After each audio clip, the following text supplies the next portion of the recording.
slow up, no I don't take shit. I got no love for the fakeness. If you wanna play tough and wanna hate this, I'll always show up. I don't ever slow up, no I don't take shit. I got no love for the fakeness.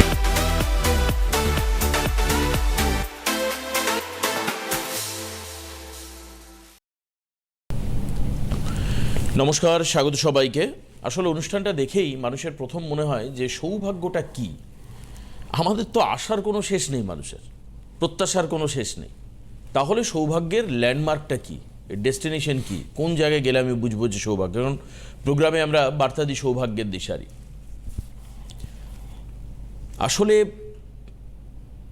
মানুষের যেরকম doctor হওয়ার অধিকার আছে, মানুষের যেরকম engineer হওয়ার অধিকার আছে, মানুষের যেরকম কেরিয়ারে অনেক বড় হওয়ার অধিকার আছে, ঠিক তেমনিভাবে এটা খুব স্বাভাবিক যে মানুষের মূর্খ থাকার অধিকার আছে। আপনি দেখবেন যে আশপাশে যা ঘটছে অনেকটাই আনকনশিয়াসনেস থেকে ঘটছে, মানে সচেতনতার অভাব মানুষের মধ্যে, সেটা ঘটছে। তো এখন অ্যাস্ট্রোলজির কাজ হচ্ছে এটাই যে আনকনশিয়াসকে কনশিয়াস করা।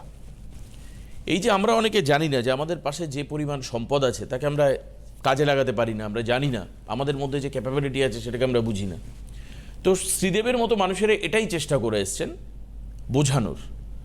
আর শ্রীদেবের কথা যদি আপনারা জানতে চান তাহলে ওনার ইউটিউবের একাধিক ফুটেজ আপনারা জানেন, বিভিন্ন সময়ে বিভিন্ন বিষয়ে প্রেডিকশনের কথা আপনারা জানেন, বিভিন্ন সময়ে বিভিন্ন ঘটনা সম্পর্কে, যেগুলো ওয়ার্ল্ড ওয়াইড ঘটনা, যেগুলো ন্যাশনাল ইন্টারন্যাশনাল ইস্যুজ, নানান ব্যক্তি সেলিব্রিটিদের নিয়ে নানান রকম মন্তব্য। উনি এই ক্ষেত্রে কিন্তু তার একটা ক্যালকুলেটিং, এটা কিন্তু কোনো রকমের গিমিক বা ম্যাজিক নয়, তার একটা ক্যালকুলেটিভ একটা মতামত রেখেছেন অ্যাকর্ডিং টু গ্রহ নক্ষত্রের অবস্থান অনুযায়ী, অ্যাকর্ডিং টু সময় অনুযায়ী। তো আজকে প্রোগ্রামটা হচ্ছে সেরকমই। আপনাদেরকে জানতে হবে যে পার্টিকুলার সময়কে গুরুত্ব দিলে আমরা জীবনে সৌভাগ্য পেতে পারি কি না, আদতেও আমাদের কনশিয়াসনেস আমাদের মধ্যে আসবে কি না। কনশিয়াস যদি আপনি হয়ে যান না, জীবনে দেখবেন অনেক কিছু অ্যাচিভমেন্ট আপনার হয়ে যাবে, অনেক কিছু অ্যাচিভমেন্ট হয়ে যাবে। না হলে যদি আপনি ওই আনকনশিয়াস থাকেন আর মুখে মুখে বলেন যে আমি খুব ইনোসেন্স নয় এটা, এই যে আনকনশিয়াসনেস, যার জন্য জীবন অনেক কিছু আপনার ক্ষতি হতে পারে, অনেক কিছু আপনি লস করতে পারেন, অনেক কিছু আপনার অ্যাচিভমেন্ট নষ্ট হয়ে যেতে পারে, না পেতে পারেন। তারপর আপনি ভাগ্যকে দোষ দেবেন, কপাল চাপড়াবেন। এগুলো ঘটে, এগুলো চারপাশে ঘটছে। তো আজকে শ্রীদেবের থেকে জানতে চাইবো এই যে ভাদ্র মাসের যে অমাবস্যার সময়, দেখুন এখানেও একটা সময়, দশমহাবিদ্যার অন্যতম এক গুরুত্বপূর্ণ অংশ হচ্ছে আদ্যা শক্তি। ভাদ্র মাসের অমাবস্যা, এই যে পার্টিকুলার টাইম, যার নাম আমরা দিয়েছি কৌশী অমাবস্যা, নানান রকম মতামত নানান জায়গায় আছে। আমি সে নিয়ে বিস্তারিত আলোচনায় করতে চাইছি না, কারণ যত বেশি এক্ষেত্রে আলোচনা হবে বিভেদ তৈরি হবে বিভিন্ন মতামতের মধ্যে, যার কোনো প্রপার ক্ল্যারিফিকেশন হয়তো পাওয়া যাবে না।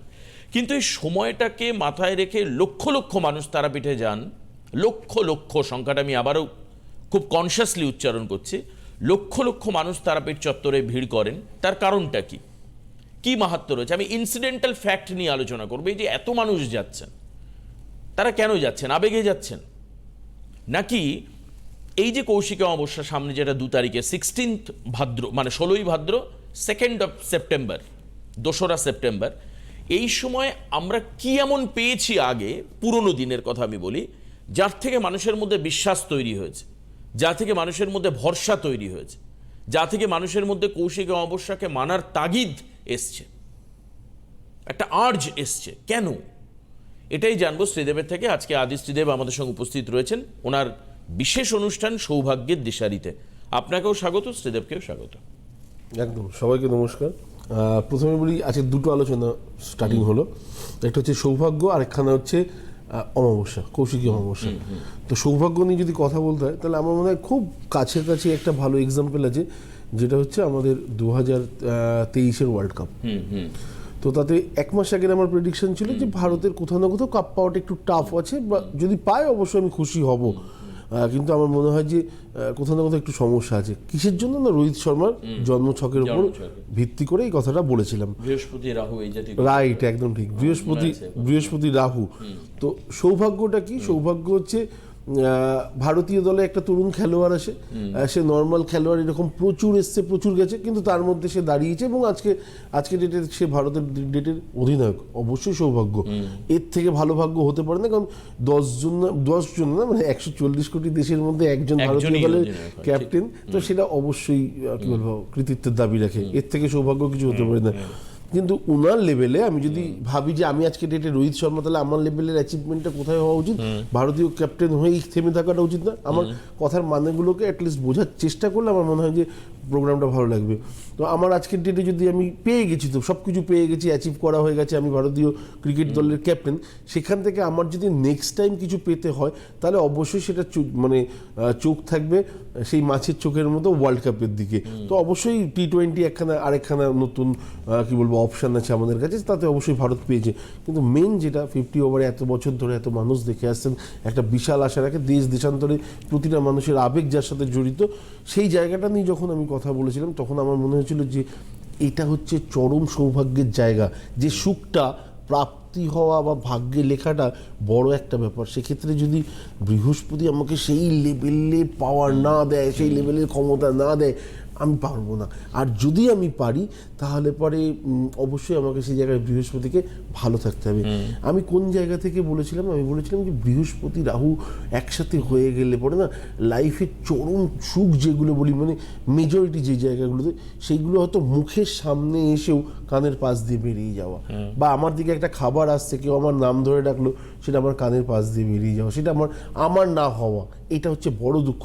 আমার মনে হয় আজকের ডেটে যে ভারতীয় 11 জন ক্রিকেটার যারা ওয়ার্ল্ড কাপ খেলেছেন, প্রত্যেকে সমভাবে দুঃখিত, কিন্তু চরমভাবে যদি কারোর দুঃখ থেকে থাকে, আমার মনে হয় সোনার অক্ষরের নাম লেখা থাকতো অবশ্যই রোহিত শর্মা, সেটা কিন্তু হয়নি। আমার কাছে সেই ভিডিও ফুটেজটাও আছে এখন বাই দ্য ওয়ে। তো আমি চালিয়ে সেদিন শুনছিলাম এই যে শ্রীদেব কি বলছে, আমার মনে হলো, মানে হঠাৎ করেই মনে হলো যে শ্রীদেব বলছিলেন না যে এক্সপেক্টেড রেজাল্ট পাওয়া যাচ্ছে। তো যাই হোক, এগুলো একটা ল্যান্ডমার্ক, আমি ওই জন্য রেখে দিই, আমার কাছে মোবাইলও রয়েছে, যাই হোক আমি দেখাচ্ছি না এখন।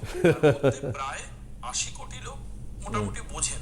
যাই হোক, তো আজকে আমরা এই নিয়ে আলোচনায় আসি। এই যে শ্রীদেব, এই যে পিন পয়েন্ট প্রেসিশন করা বা গ্রহের ব্যাখ্যা করা, আমি একটু এই জায়গাটা একটু জানতে চাই আলাদা করে, কারণ যার কাছে আমি যাচ্ছি অসংখ্য মানুষ আসছেন আপনার কাছে, তো তার আগে তো তার একটা ক্রেডিবিলিটি নিয়ে প্রশ্ন আসে বা ওঠে। তো ব্যাপার হচ্ছে যে এখানে এইটা কি করে সম্ভব হয়, এই যে ক্যালকুলেশন, আমি তো আবারও বলছি, এটা কোনো ম্যাজিক নয়, গিমিক নয়, এর মাধ্যমে মানুষকে প্রচুর কিছু পাইয়ে দেওয়ার লোভ, স্বপ্ন, আমরা কিছুই দেখাচ্ছি না। কিন্তু আমার কথা হচ্ছে এই যে ক্যালকুলেশন, এই যে কিউমুলেটিভ একটা অ্যাঙ্গেলে তার বিচার করা, এটা কি করে সম্ভব? একজন অ্যাস্ট্রোলজারকে, মানুষের তো বিশ্বাস অবিশ্বাস দুটোই আছে, একদম তাই না? যে পরিমাণ মানুষ শ্রীদেবকে বিশ্বাস করেন, হয়তো তার থেকে অনেক বেশি মানুষ হয়তো অবিশ্বাসও করেন। এটা বাস্তব, একদম বাস্তব, বাস্তব অস্বীকার করার কোনো জায়গা নেই। কিন্তু আপনার পক্ষে কি করে সম্ভব হচ্ছে এটা, যে মানুষকে তার হোয়াটসঅ্যাপ ভিডিওতে সেভ করে রাখতে হচ্ছে এই ক্লিপিংসটা? না, যদি এরকম বলো, তাহলে আমি না আগের দিনকে তৃণার সাথে আমার মনে প্রোগ্রাম হচ্ছিল, আমি তখন বলেছিলাম একটা কথা, এবং এই মুহূর্তে সেন্ট্রালের বেশ বড় বড় পদে যারা রয়েছেন, ইভেন হয়তো মন্ত্রী লেভেলেও যারা রয়েছেন, তারা এই লোকটাকে খুব মানে, এবং আমি কখনোই নাম না করে সবসময় কথা বলার চেষ্টা করি। এর সাথে দেখা করাটাও হয়তো সৌভাগ্যের ব্যাপার, 1 বছর 1.5 বছর টাইমিং লাগে, এবং আমি হয়তো কোনোদিন তার সান্নিধ্য কিছুক্ষণ সময়ের জন্য হয়তো পেয়েছিলাম। তো এবার এই পাওয়াটার মধ্যে শুধু তার একটাই ব্যক্তিত্ব, যেটা হচ্ছে আমাকে এখনো পর্যন্ত আকর্ষিত করে। মানে আমি তো জাস্ট নিমিত্ত মাত্র, জ্যোতিষের আমি সবেমাত্র তো স্টার্টার, মানে শুরু করেছি, এরকম একটা ব্যাপার। মানে তার মধ্যে এত অগাধ জ্ঞান, সে যে জায়গায় বসে রয়েছে সেখানে বসে থেকে বলছে আমার কানের ঠিক এত ডিগ্রিতে এই মুহূর্তে বৃহস্পতি বসে রয়েছে, এখানে বুধ আছে, এখানে শুক্র আছে, এখন এই জায়গাটাতে এই পরিস্থিতি তৈরি হবে। তো এই যে ক্যালকুলেশনটা, এটা কোথা থেকে আসে?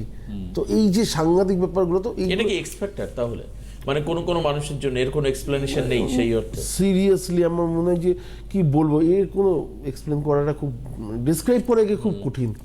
হ্যাঁ, তো সেই লেভেলে পৌঁছানো, সেই লেভেলে ভাবো, আমি বললাম না, আমি সত্যি বলছি, আমি যেটুকুনি আলোচনা করি সেটুকুনি লোকে হয়তো ভাবে এত বড় বড় কথা বলি, বড় বড় কথা না, খানিকটা অভিজ্ঞতা, খানিকটা সাথে সাথে চলা, আর খানিকটা অবশ্যই বিদ্যার গুরুত্ব, সবকটার কম্বিনেশন হয়তো একটা বড় জায়গা। কিন্তু অনেক সময় লোকের ধারণা থাকে যে জ্যোতিষ মাত্রই ভুল বা ভণ্ড, তারপর আরও অনেক অনেক অনেক ওয়ার্ড আছে, স্পেশালি কিছু কিছু প্রফেশনের ক্ষেত্রে এই ওয়ার্ডগুলো খুব জড়িয়ে যায়। হ্যাঁ, এর কাছে যেও না, জড়িয়ে যায় হয়তো বা কারোর জন্য।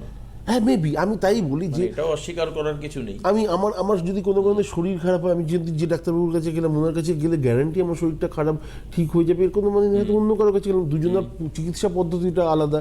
আমার হয়তো কোনো ব্যাপারে জটিলতা আছে, আমি কোনো লয়ারের কাছে গেলাম, কেউ একটু বেশি টাইম নিচ্ছে, কেউ একটু কম টাইম নিচ্ছে, কাজ দুজনেই করছে, একজনের পদ্ধতিটা হয়তো আলাদা। সেই পদ্ধতিতে সে যদি সাকসেস না পেয়ে থাকে, তার মানে সেই লোকটা কোনো কারণে ভণ্ড, এটা বিশ্বাস করা আমার মনে করা। আমি যতদিন ধরে শাস্ত্র কখনো ভুল হয় না। হ্যাঁ, শাস্ত্র কখনো ভুল হয় না, এটা তো বাস্তবই। কিন্তু আমি যতদিন প্রোগ্রাম করছি, আপনার এমন এমন কিছু প্রেডিকশন আছে যেগুলো আমার আজও মনে আছে। তার মধ্যে তো এই ক্রিকেটের বিষয়টা মানে রিসেন্ট পাস্ট, এবং তার সেটা মনে আছে বলে আমি একদম রীতিমতো ভিডিওটা সেভও করে রেখেছি। এর আগে মনে আছে যে পাহাড় নিয়ে ক্যালকুলেশন, হ্যাঁ, মাঝখানে তোমার কাছে আরেকখানা আছে, সেটা হচ্ছে শাহরুখ পুত্র নিয়ে, আরিয়ান খান নিয়ে। তো এই যে এক একটা ক্যালকুলেশন, এগুলো কিন্তু মানুষকে, আবারও বলছি, এটা ম্যাজিক নয়, গিমিক নয়, বা এটা বলে শ্রীদেবের যে লক্ষ লক্ষ টাকা রোজগার হবে তাও নয়, একদমই কিন্তু নয়। এটা বলে যে it is not just only a profession, but it's equally a passion. যে কোনো কাজ, এই যে আমাদের সঙ্গে যারা ক্যামেরা পার্সন দাঁড়িয়ে রয়েছে, দে আর অল প্রফেশন একদম। বাট ওরা তখনই সাকসেস পাবে যখন তার মধ্যে কমপ্লিটলি কম্প্যাশন থাকবে। একদম কম্প্যাশনেট হলে তবেই সে কিন্তু সাকসেস পাবে। তো এটা একটা অদ্ভুত বিষয়, এবং এর সঙ্গে আমার মনে হয় কিছু এক্স ফ্যাক্টর কাজ করে, হয়তো ঈশ্বর তাকে দিয়ে কাজটা করেন, নাহলে এত সুন্দর প্রেডিকশন শ্রীদেবের থেকে যেটা আমরা দেখে এসছি, এটা হয়তো সম্ভব হতো না এইভাবে। ব্যক্তিগত জীবনের ক্ষেত্রে নয়, আমি ন্যাশনাল ফিনোমেনাল কথা বলছি, আমি ইন্টারন্যাশনাল অ্যাসপেক্ট বলছি, যেগুলো হাজার মানুষ জানতে পারবেন। এরকম নয় যে আমার ব্যক্তিগত জীবনে খুব সাফল্য এসছে, আমি শ্রীদেবকে বললাম বাবা কি সুন্দর হয়েছে, এরকম ব্যাপার কিন্তু নয়, ব্যক্তিগত নয়, ন্যাশনাল ওয়াইড। বিশ্বকাপ ওডিআই 50 ওভার্স ভারতবর্ষ আনফর্চুনেটলি হেরেছে, আমাদের কাছে দুঃখের বিষয়, একদম ডেফিনেটলি একজন ভারতীয় হিসাবে কষ্টের বিষয়। এবং যখন শ্রীদেব প্রেডিকশন করছে তখন এটা উল্লেখ করে দিয়েছিলেন যে আমার বলতেও খারাপ লাগছে, একদম, কিন্তু এটা বাস্তব, বাস্তবকে আমাদের মানতে হবে। সেখানে ভারতবর্ষের 50 ওভার্স ওডিআইতে হার হয়েছে। আমি চাই পাক, কিন্তু যদি না পায় সেটা দুঃখ। আমি পুরোটা দেখালাম না, কারণ 5 মিনিটের ফুটেজ 5টা মিনিট পুরো একদম, তো সেই কারণের জন্য আর কি। তো যাই হোক, তো এটা একটা বিরাট ব্যাপার। আমাদের সঙ্গে একজন ফোনে রয়েছেন, সঙ্গে কথা বলেনি। হ্যালো, কে আছেন ফোনে? হ্যাঁ, আমি রানাঘাট থেকে ভারতী দাস বলছি, আমার ছেলের বিষয়ে জানতে। শিওর, ভারতীদি বলুন, আপনার ছেলের জন্ম তারিখটা একটু বলুন। 18ই নভেম্বর 1997। 18/11/1977। 97 97, আচ্ছা। টাইম বলুন। সন্ধ্যে 7:25। সন্ধ্যেবেলা 7:25। জন্মস্থান কোথায়? রানাঘাট। রানাঘাট। আপনি এখন রানাঘাট থেকেই বলছেন, তাই তো? হ্যাঁ। কতদিনের দর্শক আপনি সিটিভিএনের? আমি অনেকদিন ধরে দেখি, তবে ফোনে পাই না। আজকে পেয়ে গেছি। না, সেটা অন্য ব্যাপার। দেখুন, প্রোগ্রাম দেখা, ধারণাটা ক্লিয়ার করা দরকার, বুঝতে পারলেন তো? আমরা যে প্রোগ্রামগুলো দেখাই বা আপনারা দেখছেন, সেই সম্পর্কে ধারণাটা দর্শকদের আমরা চাই, এটা মন থেকে চাই, এই স্টুডিওতে বসে বলছি, যে তাদের যেন ধারণাটা ক্লিয়ার থাকে, যে আমরা কি দেখাতে চাইছি, কি করতে চাইছি। ঠিক আছে, শুনুন শ্রীদেবের কথা শুনুন আপনার ছেলের সম্পর্কে। মঙ্গলবার জন্ম ছিল তো? হ্যাঁ। মিথুন রাশি, মিথুন লগ্ন, জানা আছে? পুনর্বসু নক্ষত্র, আচ্ছা। পঞ্চমী কৃষ্ণপক্ষে জন্ম, দেবগণ। আচ্ছা, এদিকে হচ্ছে শুধুমাত্র শনিটা বকরি, বাকি সব কটা গ্রহই মার গিয়েছে। আচ্ছা, লগ্নে চন্দ্র, সেকেন্ড হাউস, থার্ড হাউসে রাহু, 4th 5th 6th হাউসে রবি বুধ, 7th হাউসে শুক্র মঙ্গল, 1 2 3 4 5 6 7। অষ্টমে হচ্ছে বৃহস্পতি, নবমে কেতু, দশমে শনি, একাদশ দ্বাদশ ব্ল্যাঙ্ক। প্রথমেই বলি যে আমার কাছে নভেম্বর মাসটা খুব ফেভারিট, মানে নভেম্বর মাসের ছেলে মেয়েদের আমি খুব কম খারাপ দেখেছি। হ্যাঁ, তো আজ অবধি বিশ্বাসই হয় না যে নভেম্বর মাসের ছেলে মেয়েদের কোনো রকম জটিলতা বা ডিস্টার্ব হতে পারে। হ্যাঁ, প্রবলেম, সমস্যা কম বেশি মানুষের মধ্যে থাকে, এটা বাস্তব। আপনার ছেলের জন্মছকে সমস্তটাই দেখার পরে এইটুকুনি বলতে পারি যে রবি রাহু একসাথে থাকলে, মানে রবি ঘরে রাহুর অবস্থান হয়ে গেলে যে চরম সাকসেস, যে বিশাল উন্নতিতে আমি পৌঁছাতে পারি, সেই জায়গাটাতে যতবারই মাথা তুলে দাঁড়াতে যাব না কেন, কেউ না কেউ মনে হবে আমাকে আস্তে আস্তে নামিয়ে দিচ্ছে। এই একটা ফার্স্ট প্রবলেম। রবি রাহু থেকে চোখের কিছু প্রবলেম লাইফে নিয়ে আসতে পারি। রবি বুধ একত্রে রয়েছে, বুধাদিত্য যোগ, পড়াশোনার জায়গা নিয়ে যদি স্পেশালি বলতে হয়, আমার মানে কি বলবো, যথেষ্ট পজিটিভ রাখা উচিত। এবং শুক্র মঙ্গল যেটা হচ্ছে, আমি সবসময় বলি শুক্রমঙ্গল এমন একটা যোগ যেটা হচ্ছে বিদ্যা, কর্ম, বিবাহ, এই তিনটে পিলারের উপর কোথাও না কোথাও সাংঘাতিকভাবে আঘাত আনার চেষ্টা করে। ফার্স্ট কথা হচ্ছে বিদ্যার লাইফে যতদূর পড়াশোনা করব, যে ধরনের পড়াশোনা করব বা যে দিকে এগোবো ভাববো, সেখানে কোথাও না কোথাও একটু জটিলতা সৃষ্টি হওয়ার জায়গা বা অসম্পূর্ণ থাকার মতো জায়গা। কর্মজীবন আমি যতটা ডিজার্ভ করি সেটা হয়তো আমার পেয়ে ওঠা হচ্ছে না। আর বৈবাহিক জীবনে যদি কোনো কারণে জুটুক বিচার করে পা না রাখা হয়, তাহলে আগামী দিন বৈবাহিক জীবনে সমস্যা, এটা একটা বাস্তব জায়গা। বৃহস্পতি অষ্টমে থাকার জন্য এক্সপেক্টেড রেজাল্ট, যেটা বললাম একটু আগে, এই জায়গাটা পাওয়াটা খুব টাফ হয়ে যায় মাঝে মধ্যে, যে আমি যেটা আশা করছি আমি যেটা পাবো। কিন্তু বৃহস্পতি শনি গুরু শৈলী যোগ, দুজনের কম্বিনেশনে এখানে লাইফে যতই জটিলতা আসুক সেগুলোকে ওভারকাম করার মতো ক্ষমতা ছেলের মধ্যে অবশ্যই থাকবে। ছেলের নাম কি? সৌরভ দাস। সৌরভের অবশ্যই সেই জায়গাটা থাকবে। আচ্ছা, কর্মের জায়গাতে যদি বলি, পাপ গ্রহ থাকে, আমি সবসময় বলে থাকি ভালো। এবং কেতু যেখানে 9th হাউস এবং 10th হাউসে শনি বসে রয়েছে, মানে এক্ষেত্রে আমার কিছু স্পেশালি বলারই নেই যে খারাপ কিছু হতে পারে। কর্মজীবনও সমস্ত কিছু লোকে দেখলে ভাবে বেশ ভালো আছে, কিন্তু ভেতর থেকে একটা সন্তুষ্টি, একটা স্যাটিসফ্যাকশন ব্যাপার যেটা থাকে না, এই জায়গাটা পাওয়া লাইফে কোথাও না কোথাও একটুখানি মনে হয় পেয়েও পাওয়া হলো না, এরকম একটা ব্যাপার। কিন্তু খুব খারাপ কিছু আমি কখনোই বলবো না। চোখের দিক থেকে মাইনাস পাওয়ার আসার একটা সম্ভাবনা থাকে, যে কারণে একটু সমস্যা মাঝে মধ্যে দিতে পারে, এবং মাইগ্রেন জাতীয় কিছু সমস্যা মাঝে মধ্যে একটু ভোগাতে পারে। এবার একটু আপনি বলুন যে যেগুলো আপনি শুনলেন প্রেডিকশনে, সেগুলো আপনার ছেলের ক্ষেত্রে বাস্তব জীবনে কতটা ঘটছে বা ঘটছে? সবই মিলেছে। সব মিলেছে? হ্যাঁ, সবই। তাহলে আপনি এতদিন ধরে যে প্রোগ্রাম দেখেন অ্যাস্ট্রোলজি, আপনি নিজে বুঝতে পারছেন, আমি কাউকে দিয়ে প্রমাণ করাতে চাইছি না, কিচ্ছু আমি চাইছি না আজকে। আপনি নিজে বুঝতে পারছেন যে এখানে যারা অ্যাস্ট্রোলজার বসেন বা এই যে শ্রীদেব যিনি বসছেন, মানে এটা সত্যি না মিথ্যা না ফেক না গিমিক না ম্যাজিক, বুঝতে পারছেন সেটা? কিন্তু পরিস্থিতি হচ্ছে আমিও অসুস্থ, ওর বাবাও অসুস্থ।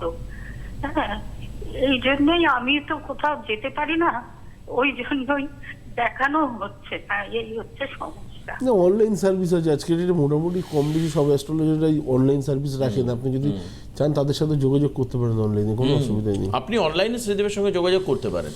শ্রীদেবেরও এই দেখুন, এই যে হেল্পলাইন টিভি স্ক্রিনে নাম্বারটা একটু নোট করুন। হ্যাঁ, নোট করুন। দেখুন এই যে নাম্বারটা রয়েছে, যে 6289838823 এবং 9339512386। এই যে নাম্বারগুলো লালের মধ্যে দেখুন হলুদ দিয়ে লেখা রয়েছে, পাশে হেল্পলাইন নাম্বার বলে লেখা রয়েছে। এই নাম্বারগুলো লিখে নিন দিদি, আপনি এতে ফোন করবেন। কিভাবে অনলাইন করতে হয় সেটা শ্রীদেব আপনাকে, শ্রীদেবের যারা অ্যাসিস্ট্যান্ট রয়েছেন তারা বলে দেবেন আপনাদের। অনেকে না বুঝতে পারেন যে অনলাইন কিভাবে করব বা কি ব্যাপার। এই যে নাম্বারগুলো নোট করে নিয়ে যোগাযোগ করুন। বেশ, আরও আরেকজন রয়েছেন আমাদের সঙ্গে। থ্যাংক ইউ ভেরি মাচ আপনাকে ফোন করবার জন্য। কে রয়েছেন পরের ফোনে? হ্যালো। হ্যালো, নমস্কার। হ্যাঁ নমস্কার, কে বলছেন আপনি? আমি কল্যাণী থেকে দোলা ব্যানার্জি বলছি। আমার মেয়ের সম্বন্ধে জানতে চাই। বলুন দোলা দেবী।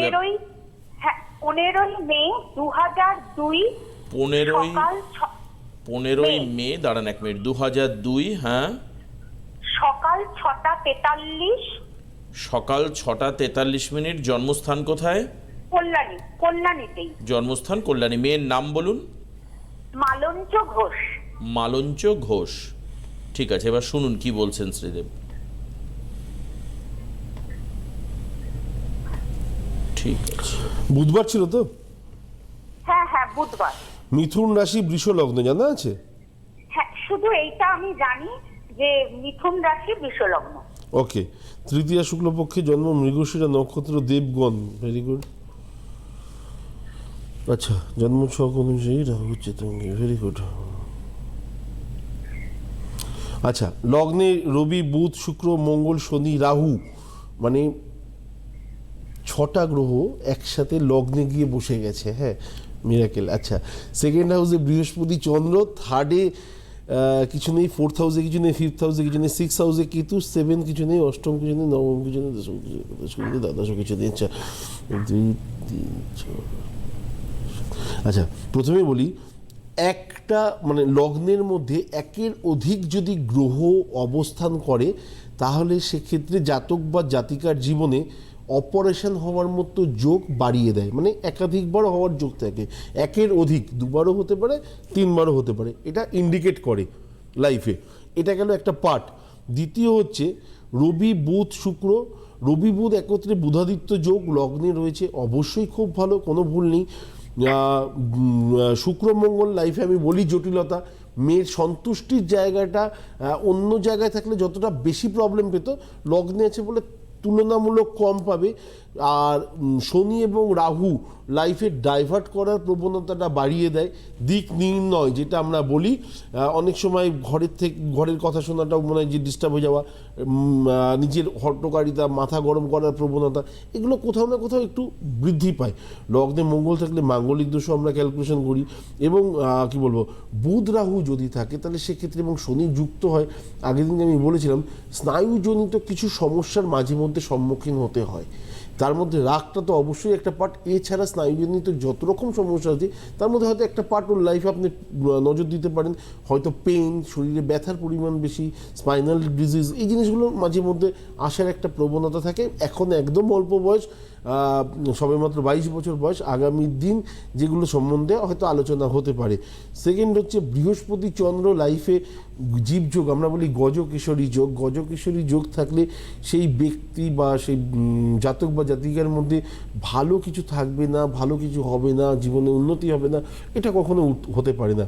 কিন্তু সমস্যা হচ্ছে লগ্নেই একাধিক গ্রহ জাতিকার জীবনে পরিশ্রমের মাত্রাটাও কোথাও না কোথাও বাড়িয়ে দিয়েছে। যে জিনিসগুলো খুব ইজিলি পাওয়া উচিত ছিল, খুব সহজে অ্যাচিভ করতে পারতো, তার জন্য পরিশ্রমের মাত্রা অন্যজন যদি 1 ঘন্টা টাইম স্পেন্ড করে, ওকে হয়তো 6 ঘন্টা করতে হবে। ওর জন্য যেটা হয়তো অন্য কারোর জন্য 1 বছর হতে পারে, সেটার জন্য হয়তো 2 বছর বা 3 বছরের মাথায় হতে পারে, কিন্তু হবে না এটা কখনোই নয়। কেতু সপ্তমে রয়েছে, বিবাহিত জীবনে পা রাখার জন্য আগামী দিন প্রশ্ন আসবেই। অবশ্যই জুটক বিচার করে বিবাহিত জীবনে যেন পা রাখে, সেক্ষেত্রে অনেকটাই ভালো, অনেকটাই পজিটিভ জায়গা পাবে। ওভারঅল জীবনে উত্থান পতনের একটা পার্ট, কারণ আমরা জানি যে কালসর্পের যদি কোনো পার্ট আমাদের লাইফে চলে আসে তাহলে সেটা প্রাপ্তি হয়ে যায় অলরেডি। জীবনে উত্থান পতন, জীবনে 1 বছরের মধ্যে যদি 4 মাস সময় আমার খুব ভালো যায়, বাকি 8 মাস সময় কোথাও না কোথাও আমাকে ভাবতে হয়, ভাবায় আমাকে অত্যাধিক। তো সেই জায়গাটা অবশ্যই জাতিকার জীবনে আছে। ওভারঅল খারাপ কিছু না, কিন্তু কিছু কিছু প্রতিবন্ধকতা মাঝে মধ্যে ফেস করতেই হবে। এবার একটু বলুন আপনি। হ্যাঁ, কথাগুলো সবই ঠিক। ওকে যথেষ্ট পরিশ্রম করতে হয় প্রবল, আর আশানুরূপ ফল পায় না, এটা ঠিক। তবে ও লড়াই করতে করতে অভ্যস্ত হয়ে গেছে যে আমাকে পরিশ্রম করে এগোতে হবে। একদম। এবার আমার একটা প্রশ্ন, ও কি এমএসসি করছে, তো ও কি আগামী বছরে পিএইচডি শুরু করতে পারবে, রিসার্চ শুরু করতে পারবে? মানে আমার ইচ্ছে আমি মেয়ে একটু হায়ার এডুকেশনে যাক। একদম, আমি আপনাকে এই জায়গা থেকে একটা উত্তর দিয়ে দিই। শুক্রমঙ্গল আমি ফার্স্টেই বললাম, যদি আদার্স জায়গা থাকতো আমি ডেফিনেটলি বলতাম যে উচ্চতর বিদ্যায় গিয়ে হয়তো মুখের সামনে এসেও ফিরে আসার সম্ভাবনাটা বেশি হতো। কিন্তু যেহেতু লগ্নে রয়েছে, লগ্ন মানে গৃহে রয়েছে, সেক্ষেত্রে ওর ইচ্ছাটা এক্ষেত্রে কমপ্লিট হওয়ার চান্স থাকবে। তবু আমার মনে হয় আপনার এলাকাতে যদি কোনো জ্যোতিষ ব্যক্তিত্ব থাকে তার সাথে গিয়ে একবার পুরোটা দেখান। এবং 2023 সাল থেকে বৃহস্পতির যোগ স্টার্ট হয়েছে, আমার মনে হয় না পেছনে তাকানোর মতো কোনো অবস্থা আছে এই মুহূর্তে। 2025-এর সেপ্টেম্বরের পর থেকে লাইফে আরও বেশি টার্ন আসবে এবং উন্নতি হওয়ার মতো প্রবণতা কিন্তু বাড়বে মেয়ের জীবনে। কেমন টোটালটাই এই মুহূর্তে বৃহস্পতির দশাটা 16 বছর আছে ওর কর্মজীবনের মধ্যে পড়বে। 23 সাল থেকে পড়েছে, 39 সাল পর্যন্ত থাকবে। সামনে শনির দশা, শনির মহাদশা, অন্তর্দশা স্টার্ট হবে, সেটাকেও কাজে লাগাতে পারবে। আর আপনি আপনার এলাকায় কোনো একজন জ্যোতিষকে দেখিয়ে, যিনি আপনার যাকে ভালো লাগবে, দেখিয়ে অ্যাটলিস্ট কিছু রেমেডি দিয়ে দিন, যেন ওর আগামী দিন চলার পথে হোঁচট খেতে না হয়। মানে এটা একটা গার্ড, একদম একটু ছোটখাটো ব্যাপার, এমন কিছু না, আপনি একটু গার্ড দিয়ে দেওয়ার ব্যবস্থা করুন। আমি আপনার নাম্বারটা তাহলে লিখে নিই, কারণ আমি সিটিভি সমস্ত অনুষ্ঠান দেখি একদম সকাল থেকে। তো আমি সিটিভিএনকে খুব বিশ্বাস করি, মানে খুবই ভালো বিজ্ঞান ভিত্তিক ব্যাপারে মানে সকালে যে রবি না ঠাকুরের না এটা তো অবশ্যই সেই এই বিলিফটা রাখবার জন্যই তো আমরা ক্রমাগত অনুষ্ঠান করি। একদম। হ্যাঁ, যে যাই করুন না কেন শ্রীদেবেন তার জায়গায় একই রকম ভাবে থাকবে। তো যাই হোক, আজকে আর হাতে সময় নেই, শ্রীদেবের অনুষ্ঠান এখানেই শেষ করতে হচ্ছে। আগামীকাল আবারও কিন্তু শ্রীদেবের প্রোগ্রাম থাকছে। আগামীকাল এখন তো আগামীকাল সপ্তাহে- শনিবার। হ্যাঁ, আগামীকাল শনিবার থাকছে অনুষ্ঠান। সবাই অনুষ্ঠান থাকবেন সৌভাগ্যের দিশারিতে। অনেক অনেক ধন্যবাদ শ্রীদেবকে। নমস্কার সবাইকে।